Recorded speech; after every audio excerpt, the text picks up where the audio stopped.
জঙ্গলের মনোরম পরিবেশ, বাঘ ও হাতির মুখোমুখি দেখা হল।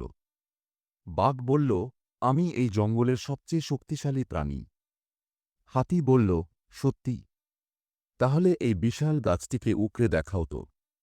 বিশাল এক গাছ, বাঘ সেটাকে আঁকড়ে ধরে টানছে, কিন্তু নড়াতে পারছে না। বাঘ বলল, হাঁপাতে হাঁপাতে, এটা তো নড়ছেই না। হাতি বলল, এবার দেখো আমি কিভাবে তুলি। হাতি সহজেই সুঁড় দিয়ে গাছটি উপরে ফেলছে, বাঘ বিস্ময়ে তাকিয়ে আছে। বাঘ বলল, অসম্ভব! তুমি কত শক্তিশালী! হাতি বলল, শুধু শক্তি যথেষ্ট নয়, বুদ্ধিও দরকার।